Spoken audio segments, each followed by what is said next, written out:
بسم اللہ الرحمن الرحیم، میں ہوں محمد سجاد جعفری، آپ کے لیے لائے ہیں جی 9th کا کمپیوٹر سائنس کا کمپلیٹ سلیبس، جس میں ہم کمپیوٹر کی مکمل بک کو نئے کورس کیریکولم کے مطابق پڑھائیں گے، ساتھ میں ڈیٹیل ویڈیو لیکچرز بھی ہوں گے، اور اس کے ساتھ ساتھ ہم آپ کو ہینڈ نوٹس پرووائڈ کریں گے، اور اس کے جو اسٹڈی میٹیریل مکمل ہے، اس کے شارٹ کوسچنز ہیں، ایم سی کیوز ہیں، پیپر پیٹرن پیپر کے حساب سے بھی مکمل گائیڈ لائن دی جائے گی۔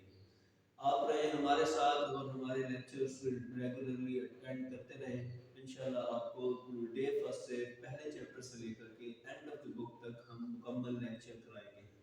تو اس کے لیے آپ کو آج پہلا لیکچر سٹارٹ کیے دیتے ہیں۔ فرسٹ لیکچر جو آپ کا کمپیوٹر سائنس کا ہے وہ ہے پرابلم سالونگ، ٹاپک کے نام سے ٹائٹل اس کا ہے problem solving.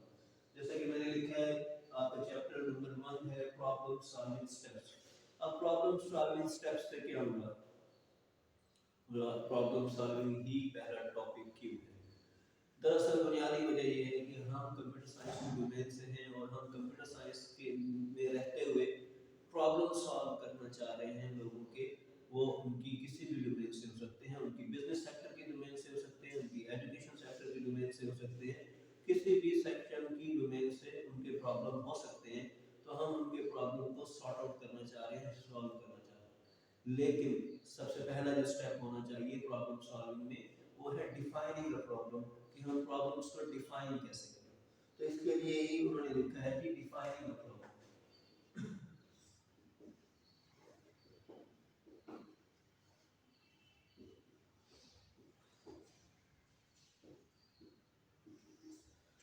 Defining the problem سے مطلب یہ ہوتا ہے کہ آپ آئیڈینٹیفائی کرنا چاہ رہے ہیں کہ پرابلم ایکچولی ہے کیا۔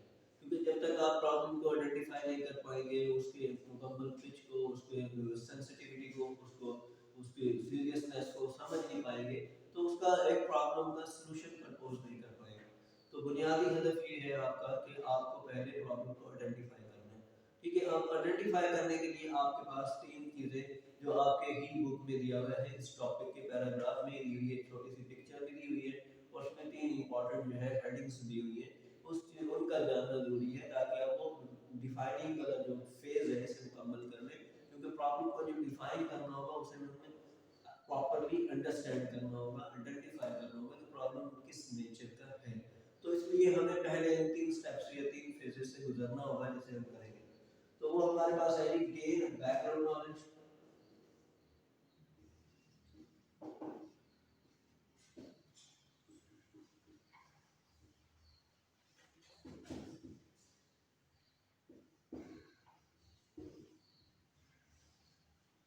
ٹھیک ہے، اور دوسرا ہمارے پاس ہے جی یوز گیسز۔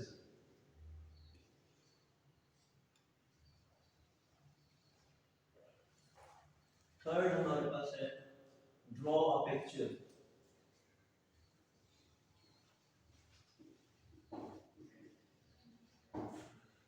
ٹھیک ہے، یہ بنیادی طور پر 3 چیزیں ہیں جس سے ہم پرابلم کو ڈیفائن کر سکتے ہیں، آئیڈینٹیفائی کر سکتے ہیں، پرابلم کی ڈیپتھ میں جا سکتے ہیں۔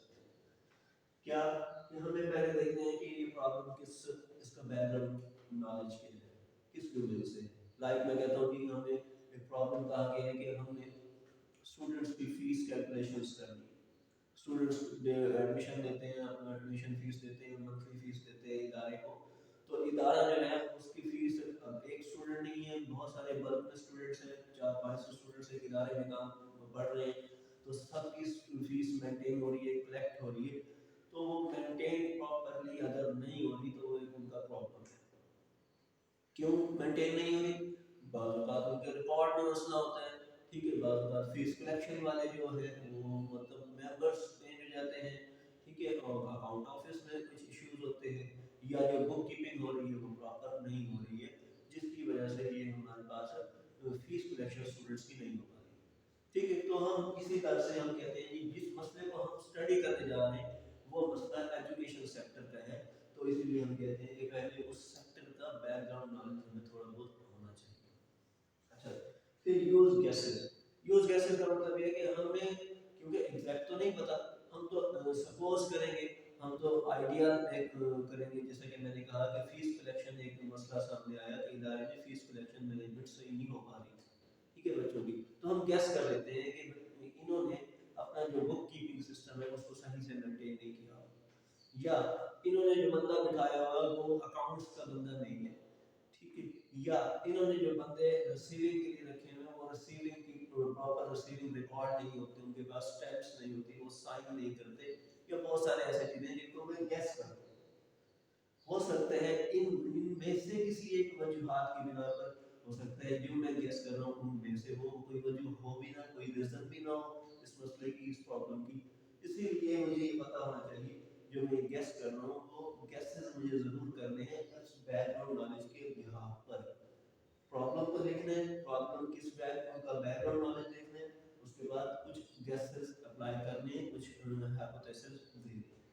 थर्ड क्या है, थर्ड जो है हमें एक पिक्चर ड्रॉ करना है।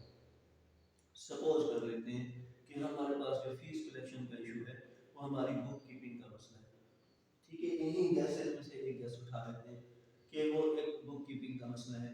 दूसरा मसला हो सकता है कि बुक जो है हमारे पास जो रिसीविंग स्लिप्स है उसका मसला हो सकता है। तीसरा मसला जो है वो रिसीवर जो है वो अकाउंटेंट है उसका हो सकता है। तो ये जो तीन मसाइल हैं तो हम सामने रखेंगे और फिर हम देखेंगे कि आप इसमें से ये सेक्टर को ठीक कर लें, इसमें से इस सेक्टर को ठीक कर लें, बुक कीपिंग का ये मसला ठीक कर लें, तो इस तरह से इसको अरेंज कर लें तो ये हम इसको बाकायदा उस पूरे प्रॉब्लम को सॉल्व कर सकेंगे। तो ये हमारा प्रॉब्लम सॉल्विंग डोमेन का एक सेक्शन है। आपकी जो बुक में दिया हुआ है आपने देखा होगा कि आपकी बुक में इसी पैराग्राफ के नीचे कुछ पिक्चर्स दी हुई है। एक पिक्चर ये दी हुई है कि आपके पास तीन हॉर्स दिए हुए और उनके ऊपर उन्होंने एक नंबर एसोसिएट किए हुए, तीन हॉर्स दिए हुए हैं, देखें हॉर्स 1 फिर प्लस का साइन है, फिर हॉर्स 2 है, फिर प्लस का साइन है और इसी तरह इक्वल टू 30 दिया हुआ है। इसके बाद जो है आपके पास अगर नीचे वाली रो में देखें तो एक हॉर्स दिया हुआ है और दो जो है हमारे पास यूनियन जो है इकट्ठे हैं, फिर प्लस का साइन है, फिर दो यूनियन है और इक्वल टू हमारे पास 18 बनता है, ठीक है। अब हमें कहा गया है नीचे थर्ड रो में अगर आप देखें तो दो यूनियन बने हुए, फिर माइनस है, फिर दो सॉक्स है, फिर आपका इक्वल टू 2 लिखा हुआ है, ठीक है। इसी तरह फिर आप फोर्थ रो में देखें तो एक सॉक्स बनी हुई है और फिर एक हॉर्स दिया गया है और एक ही यूनियन दिया हुआ है, इसको हमने सॉक्स सॉक्स को हॉर्स के साथ प्लस किया हुआ है और हॉर्स को यूनियन के साथ मल्टीप्लाई किया हुआ है। अब ये आइडिया आपके पास तस्वीर सामने आ गई है। इस तस्वीर को अगर हम गौर से देखें तो इसमें पता चलेगा कि किस किस यूनिट की क्या वेटेज बनती है। अगर आप हॉर्स को ही देखें पहली रो को तो आप देख रहे होंगे कि इसमें तीन हॉर्स हैं और तीन प्लस हो रहे हैं, यानी एक हॉर्स प्लस हो रहा है दूसरे के साथ, दूसरा प्लस हो रहा है तीसरे के साथ, तो इक्वल टू 30 आ रहा है। तो इससे हमें इक्वलिटी पता चल रहा है कि हम ये गैस कर सकते हैं कि इनकी जो वेटेज है वो बराबर है। इस हॉर्स 1 को भी 10 दे दें, हॉर्स 2 को भी 10 दे दें और हॉर्स 3 को भी 10 दे दें तो 10 प्लस 10 प्लस 10 30 हमें मिल जाएगा।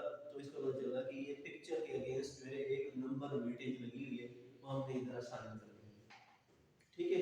इसके बाद अगर हम दूसरी रो को देखें तो हम कहेंगे कि ये अब क्योंकि हॉर्स है जो कि ऊपर वेटेज हमें पता चल गई है उसकी 10 है और एक यूनियन जो है वो दो आए हुए इकट्ठे, तो और फिर उसके बाद फिर प्लस का साइन है और फिर यूनियन आया और इक्वल टू 18 दिया है।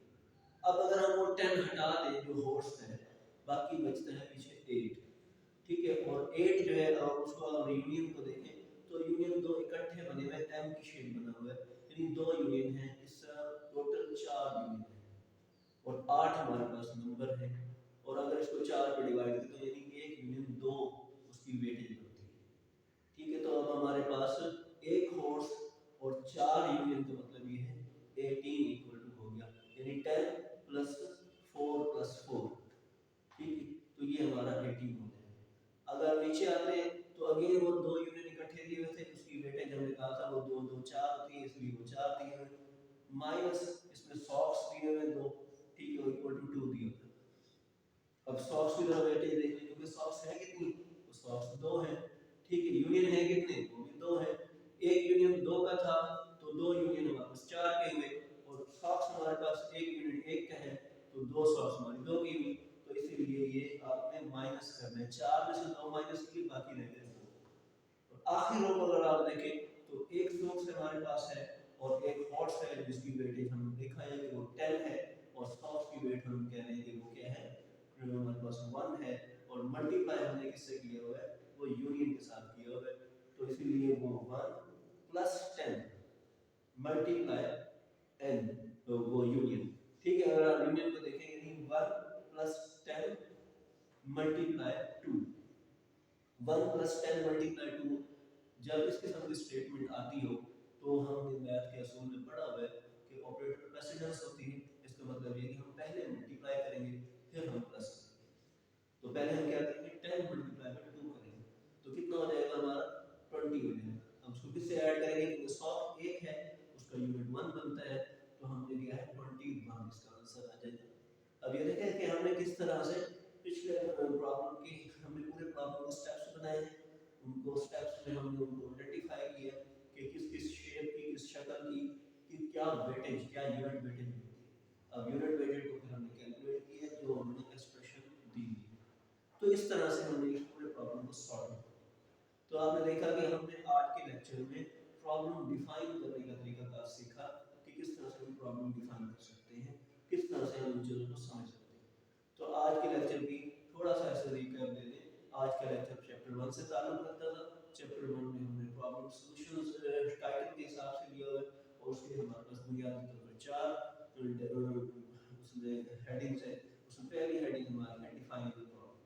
तो डिफाइनिंग द प्रॉब्लम में जो है उसके 3 सब हेडिंग्स और हैं। कहते हैं प्रॉब्लम डिफाइन करने का मतलब है प्रॉब्लम को आइडेंटिफाई करना। आइडेंटिफाई करने के लिए आपको 3 तरीक़ेकार हैं, इनको आपने अपनाना है। पहले आपको उसका बैकग्राउंड नॉलेज होना चाहिए, उसके ऊपर आप गैस अप्लाई करेंगे और फिर आप उसकी पिक्चर ड्रॉ करेंगे जो आपने गैसेस अप्लाई किए हैं। उम्मीद है आपको आज का लेक्चर समझ आया होगा। इंशाल्लाह अगले लेक्चर के साथ हाजिर होंगे। शुक्रिया।